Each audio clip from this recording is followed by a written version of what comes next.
Yes, sir. And it is your boy Flow10Z, and we are back with yet another Dark and Darker mobile video, a beginner guide on the Barbarian. As we have done with every class, we will go over the active skills and the passive skills and how I feel that a beginner should best be trying to approach this class. The Barbarian is a very straightforward, probably the most beginner-friendly class that focuses on high damage and survivability, focusing that on the as the tank and taking the majority of the damage. They shine in one-on-one confrontations, and any prolonged fight with the Barbarian is probably not to your advantage. Yeah, they literally are two shot and everything. Let's get into it. For their active skills, you know what I'm saying, I have opted for Warcry and Undying Rage, but they have Rage, which increases weapon damage by 15 for 15 seconds. You know what I'm saying? Savage Word, which inflicts fear on enemies within 5 meters. Monsters are fearful for 2 and players are fearful for 1.5. It also decreases physical power of enemies by 20%. Warcry increases the max health of you and your allies in 5 meters by 20% for 10 seconds, while the Warcry is active to recover 10 health for each successful hit. We have Whirlwind Swing, weapon attack up to 7 times, with each hit dealing 60% of the final damage. That total 7 times. Crazy attack. Wild attack. I'm not even gonna hold you. Reckless attack. The next attack ignores 75% of the enemy's physical defense. Their aggressiveness decreases their physical defense by 55. That is crazy if you really think about it. Like crazy.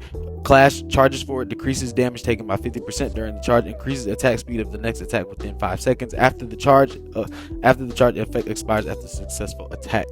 I don't know. I ain't too much feeling that one. Kind of mid. I ain't gonna hold you. Just a lot better options and combinations when you think about it. And Undying Rage prevents death for 6 seconds, increases attack speed, move speed, and damage by 30% while skill is active. However, cannot recover health for 3 seconds after the Undying Rage's effect is over, so be careful. As we move into the passives, I love the passives. I have Crush, Berserk, and Two-Handed Mastery. Crush, when using a two-handed axe, you can more easily destroy doors and disable opponents who are blocking with a shield, giving you that extra stun when they do try to attempt to block. You cannot equip torso armor, but physical bonuses increase by 10 and health recovery increases by 3%. Cannot equip this passive while torso armor is equipped. Health recovery 3. You dig what I mean? Yeah, I'm saying, love it. It's actually a really good passive if you really think about it. Madness increases move speed by 5% when eliminating a player, and the max stack is 10. Perk is removed upon death or escaping from a game.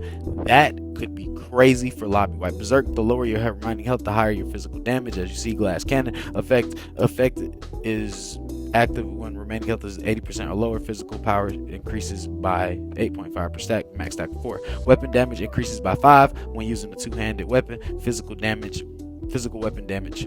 Yeah, I mean, I like that.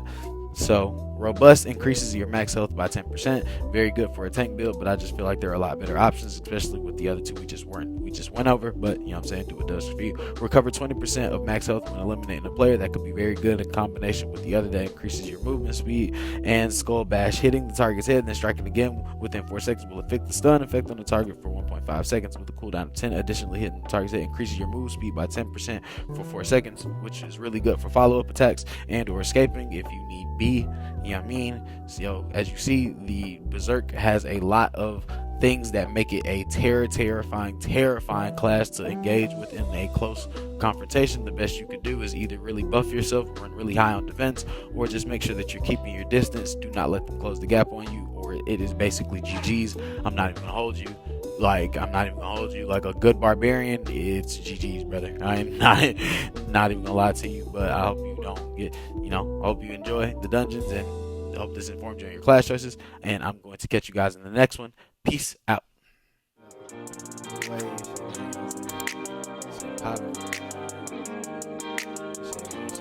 Never.